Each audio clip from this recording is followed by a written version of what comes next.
నమస్తే, తెలుగు వన్ న్యూస్కి స్వాగతం. ఆంధ్రప్రదేశ్లో మాజీ ముఖ్యమంత్రి వైఎస్ జగన్మోహన్ రెడ్డి, తెలంగాణలో మాజీ ముఖ్యమంత్రి కల్వకుంట్ల చంద్రశేఖరరావు. ఆయన 5 ఏళ్ళు ముఖ్యమంత్రి, ఈయన 9 ఏళ్ళు ముఖ్యమంత్రి. ఎందుకంటే ముందుగా ఎలక్షన్స్కి వెళ్ళారు కదా, అందుకు 9 ఏళ్ళు అయ్యింది. సరే, 9 ఏళ్ళు కొంత ఉండి ఉండవచ్చు, నెలల కాలం. అయితే ఇద్దరూ ఒకే పంథాను అనుసరిస్తున్నారు.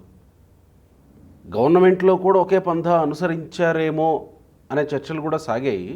అయితే ఇప్పటికీ ప్రతిపక్షంలో ఉన్నప్పుడు కూడా అదే పంథా అనుసరిస్తున్నారు. అసెంబ్లీకి రాకపోవడంలో ఇద్దరిది ఒకటే పంథా కనబడుతోంది. ఎందుకు ఇలా? బడ్జెట్ సమావేశాలప్పుడు మొన్న జగన్మోహన్ రెడ్డి వచ్చి సంతకం పెట్టేసి డిస్క్వాలిఫై అవ్వకుండా రూల్ ప్రకారం డిస్క్వాలిఫై చేయడానికి వీలు లేకుండా జగన్మోహన్ రెడ్డి వచ్చి సంతకం పెట్టిపోయాడనే చర్చ అక్కడ నడిచింది.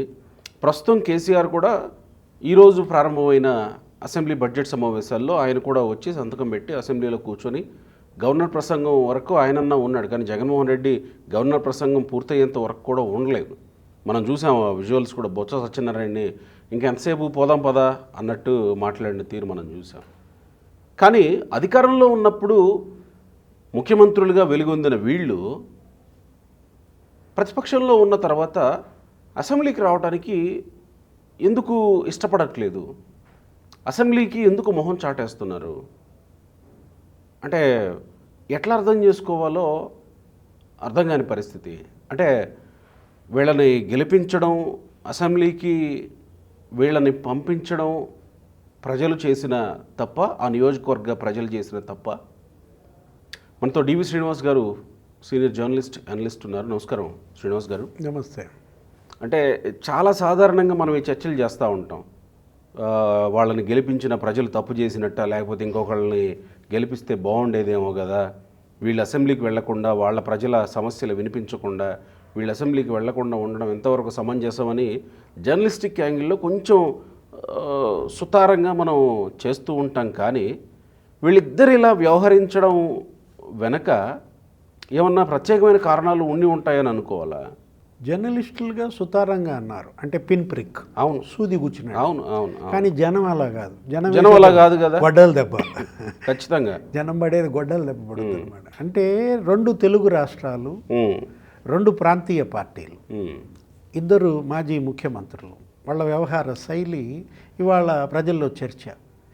ఎందుకంటే కేసీఆర్ శాసనసభకి వెళ్ళారు చాలా రోజుల గ్యాప్ తర్వాత. వెళ్ళి మరి ఆయన గవర్నర్ ప్రసంగం వినడము, కేటీఆర్ ప్రెస్ మీట్ పెట్టినట్టున్నారు. కేసీఆర్ మీడియాను అడ్రస్ చేయలేదు. అంటే నిన్న ఆల్రెడీ వాళ్ళ యొక్క ఎమ్మెల్సీలు, ఎమ్మెల్యేలతో మాట్లాడాడు శాసనసభ పక్షం బీఆర్ఎస్. కేసీఆర్కి జగన్మోహన్ రెడ్డికి మనం కంపేర్ చేసుకున్నట్లయితే కేసీఆర్ వెళ్ళకపోయినా బీఆర్ఎస్ ఎమ్మెల్యేలు వెళ్తున్నారు, కరెక్ట్, పోరాడుతున్నారు. Correct correct. వాళ్ళ ఎగ్జిస్టెన్స్ కోసం వాళ్ళు అక్కడ సభలో నిలదీస్తున్నారు, బయట విమర్శిస్తున్నారు, మనం చూసాం. అవును, ఆ బీసీ బిల్లు మీద ఎంత రచ్చ చేశారో చూసాం కదా. అంటే బీసీ బిల్లు విషయంలో ఒక రకంగా ప్రభుత్వాన్ని, ప్రభుత్వంలో ఉండే వ్యక్తుల చేత ఇరుకును పెట్టించేలా మాట్లాడగలిగారు కదా. హామీలపైన అడుగడుగున నిలదీస్తున్నారు. అవును అవును. 6 గ్యారంటీల పరిస్థితి ఏంటి, లేకపోతే ఒక 66 సబ్ గ్యారంటీల పరిస్థితి ఏంటి, అదే 420 అని కూడా అంటారు. హామీల పరిస్థితి ఏంటంటూ ఎక్కడికక్కడ వాళ్ళు నిలుస్తున్నారు, మనం చూసాం. అటు కేటీఆర్, ఇటు హరీష్ రావు. కేసీఆర్ లేడే, కేసీఆర్ వాయిస్ రాలేదే అనిపించకుండా వాళ్ళ వాయిస్ ఇస్తున్నారు. బీఆర్ఎస్ అనే ఒక గొంతు అక్కడ నిలబడతారు. కరెక్ట్. 14 నెలలుగా అయింది. ఏది రేవంత్ రెడ్డి ఇవాళ మరి అక్కడ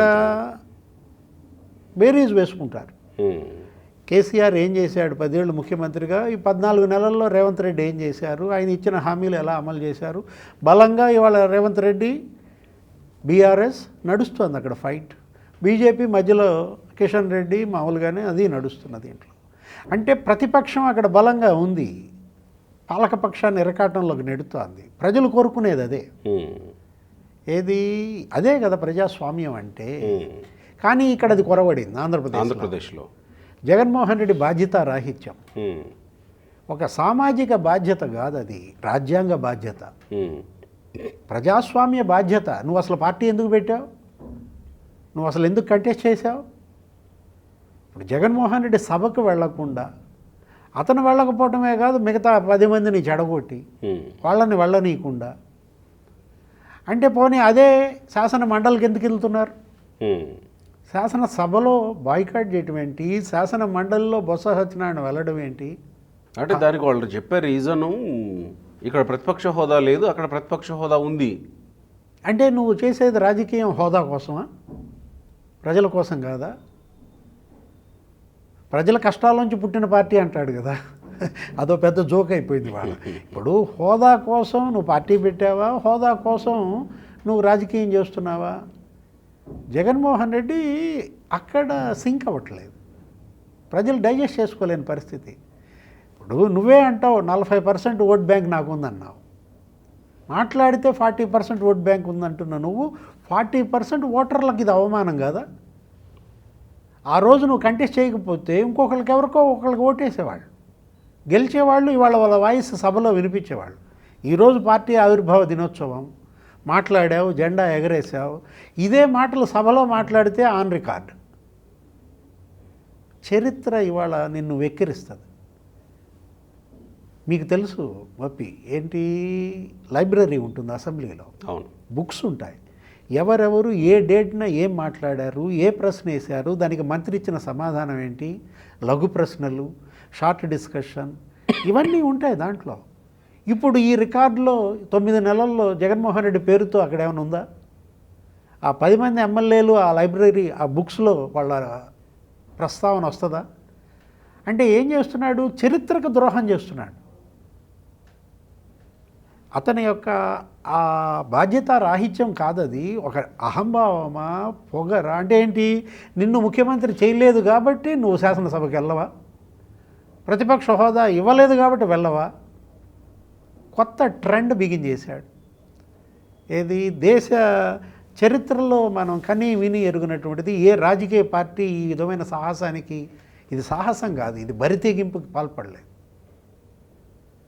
అంటే నువ్వు ఓటును అవమానిస్తున్నావు. ఫలితం ఏం జరిగింది? 8 నెలల్లో 8% ఓట్ బ్యాంక్ కోల్పోయాడు. అంటే ఆయన ఎలా చెప్పుకారు అని అంటారు మీరు, 8% ఓట్ బ్యాంక్ ఎలా కోల్పోయాడు అంటే, అదే నేను ఆలోచిస్తున్నాను. ఇప్పుడు మొన్న పట్టభద్రుల ఎన్నికలు జరిగాయి, ఏది ఎమ్మెల్సీ, అవును, ఈవీఎంలు మోసం చేశాయి, ఈవీఎంల ద్వారా గెలిచారు అన్నారు కదా. అసలు ఈవీఎం సీఎం అంటారు, ఈవీఎం డిప్యూటీ సీఎం అంటారు. వీళ్ళని బ్యాలెట్ ద్వారా జరిగింది. గ్రాడ్యుయేట్స్ నుంచి కౌన్సిల్ ఎన్నికల్లో ఎంత % కొట్టింది కూటమి? అసలు దేశ చరిత్రలో ఒక ఎమ్మెల్సీకి ఇంత థండరింగ్ మెజార్టీలు మనం ఊహించాల. ఆలపాటి రాజేంద్ర ప్రసాద్ అంటే 65% ఓట్ షేరా. వాళ్ళకి అసెంబ్లీలో వచ్చిన ఓట్ బ్యాంక్ ఎంత? 57%. 8% అప్రైజ్ అంటే జగన్మోహన్ రెడ్డి 8% ఓట్లను కోల్పోయాడు. నువ్వు అభ్యర్థిని పెట్టుంటే నీకు పడే ఓట్లు ఇవాళ ఎటు పడుతున్నాయి? కూటమి వైపు వెళ్ళిపోతున్న దీంట్లో చాప కింద నీరు వస్తుంది అనుకుంటున్నావా? అసలు నిన్ను ముంచేస్తుంది ఇది. నీ పార్టీ మూతపడే పరిస్థితి అన్నమాట. ఇక ఈ ఉదాసీనత, ఈ నిర్లక్ష్యం ఇదే కనుక కంటిన్యూ చేస్తుంటే, ఆ రోజు నీ తండ్రి ఎందుకు వెళ్ళాడు శాసనసభకి? హోదా ఉండి వెళ్ళాడా? ఆ రోజు పి జనార్దన్ రెడ్డి ఎందుకు వెళ్ళాడు? పీజేఆర్ ఎన్ని సీట్లు వచ్చాయి అప్పుడు? అప్పుడు 27 సీట్లే కదా, 28 సీట్లు. అప్పుడు వాళ్ళకి ఇచ్చారని మొదట్లో అన్నారు, తర్వాత మాట్లాడట్లేదు. అదంతా అబద్ధం అని తెలిసిన తర్వాత పీజేఆర్కి ప్రతిపక్ష హోదా ఇచ్చారు అని మొదట్లో అన్నారు. ఉపేంద్ర కూడా ఇచ్చాడని చెప్తాడు. ఉపేంద్ర కూడా కరెక్ట్, పార్లమెంట్లో ఉపేంద్రకు హోదా ఇచ్చారంటారు.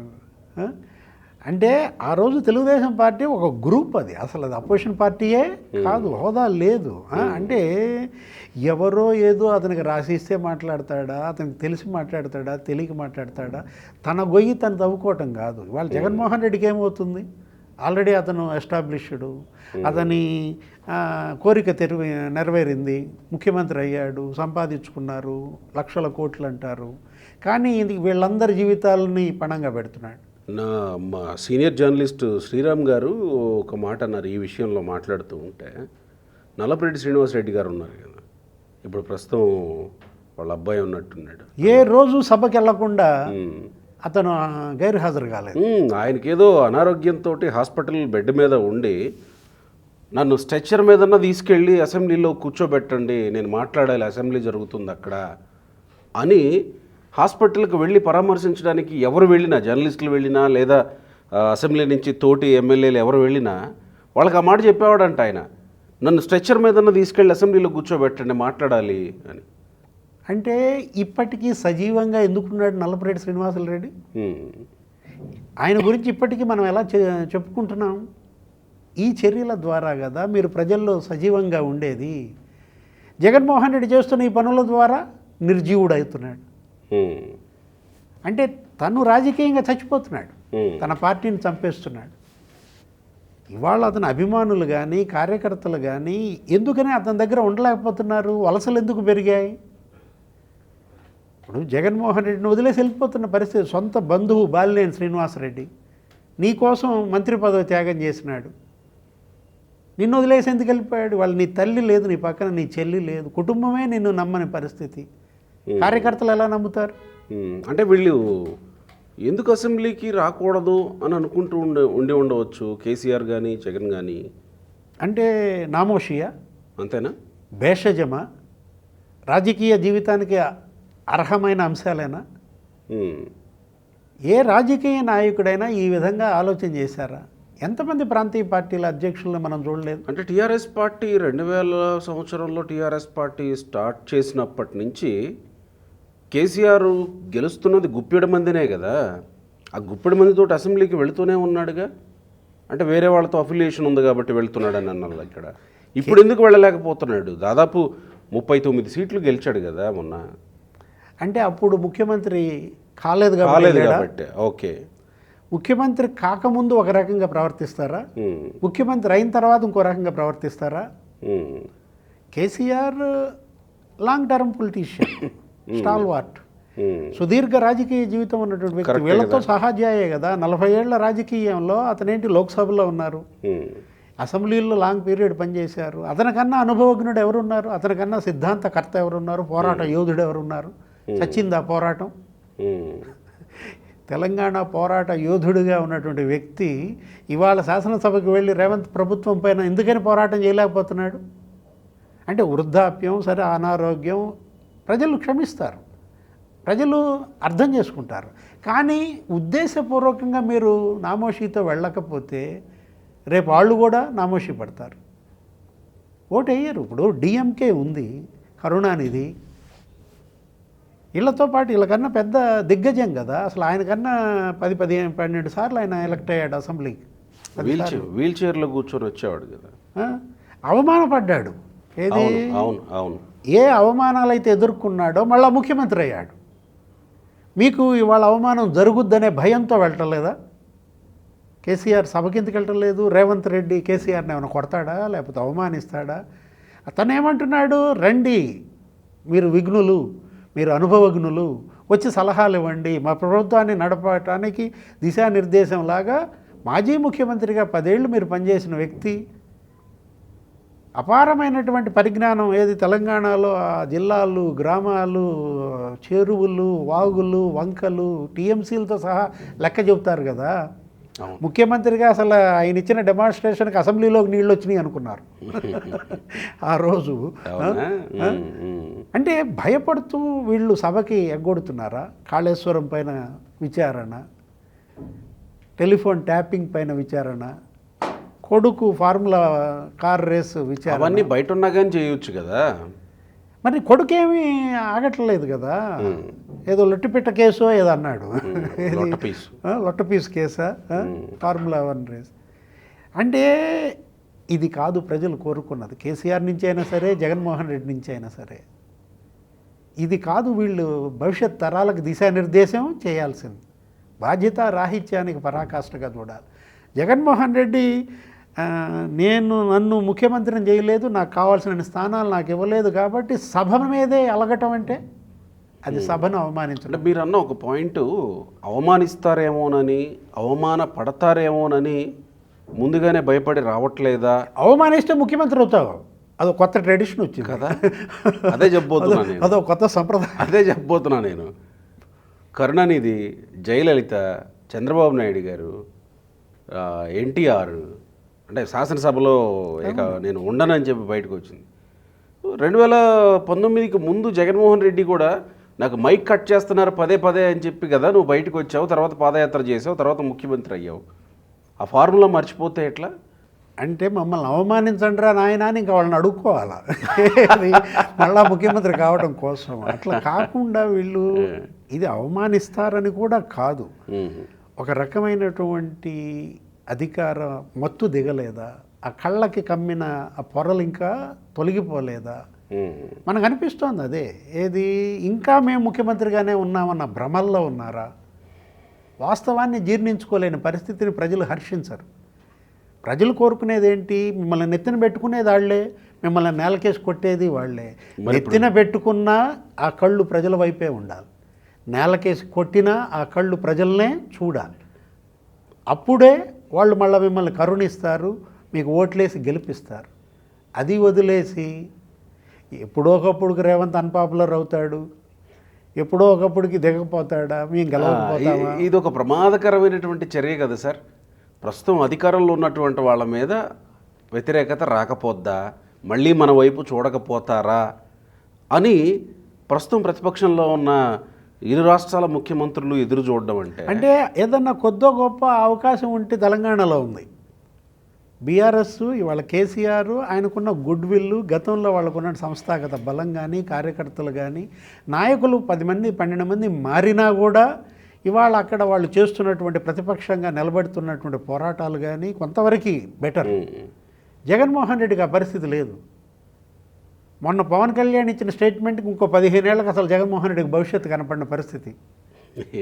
ఏది మరో 15 ఏళ్ళు కూటమి ప్రభుత్వమే ఉంటుందని పవన్ కళ్యాణ్ అన్న దీంట్లో అంటే దగ్గర దగ్గర 2033 దాకా ఇంకా కనపడతలేదు జగన్కి. ఆ నైరాస్యమా? ఇప్పుడు వలసలు పెరుగుతున్నాయి, నిన్ను వదిలేసి అందరు వెళ్ళిపోతున్నారు. ఎక్కడున్నాడు ధర్మాన ప్రసాదరావు? ఏమైపోయాడు ఆళ్ళ నాని డిప్యూటీ సీఎం? మనం చూసాం సామినేని ఉదయభాను, వరుసపెట్టి మద్దాలి గిరి, ఈ బ్యాచ్ అంతా వాసుపల్లి గణేష్. అసలు విజయసాయిరెడ్డి నిన్ను వదిలేసి వెళ్ళిపోయాడు. విజయసాయిరెడ్డి గురించి మాట్లాడుకున్న తర్వాత వీళ్ళందరి గురించి మాట్లాడుకోకపోయినా పర్లేదు. ఇంకా అంటే కేసులు, గతంలో చేసినటువంటి పాపాలు ఏంటి, నేరాలు వెంటబడుతున్నాయి, ఎంక్వైరీలు జరుగుతున్నాయి. అటు ఏసీబీ నిన్న కూడా మనం చూసాం, ఆ చంద్రయ్య హత్య పైన సిబిసిఐడికి ఇచ్చినట్టున్నారు, ఆడుదాం ఆంధ్ర అదేదో ఏసీబీకి ఇచ్చినట్టున్నారు. వీళ్ళు పత్తా లేని పరిస్థితి. వీళ్ళ కోసం లుకౌట్ నోటీసులు జారీ చేస్తున్నారు. మరి జగన్మోహన్ రెడ్డి అసెంబ్లీకి వస్తే ఇవన్నీ ఏం ఆగవు కదా. కానీ ప్రజల్లో సింపతి ఉంటుంది. రైట్. ఆ సింపతిని కూడా దూరం చేసుకునే పరిస్థితి. నీ పట్ల సింపతి వస్తుందరా నాయన, సభకెళ్ళు అంటే నాకు ఆ సభ వద్దు, మీ సింపతి వద్దు అంటున్నాడు. Right. Pity, very pity, tragedy. Pity కాదు, ఏది విషాదం. 2 తెలుగు రాష్ట్రాల్లో ఇవాళ 2 ప్రాంతీయ పార్టీల యొక్క విషాద యోగంగా చూడాలా. Right right sir, thank you. నమస్తే.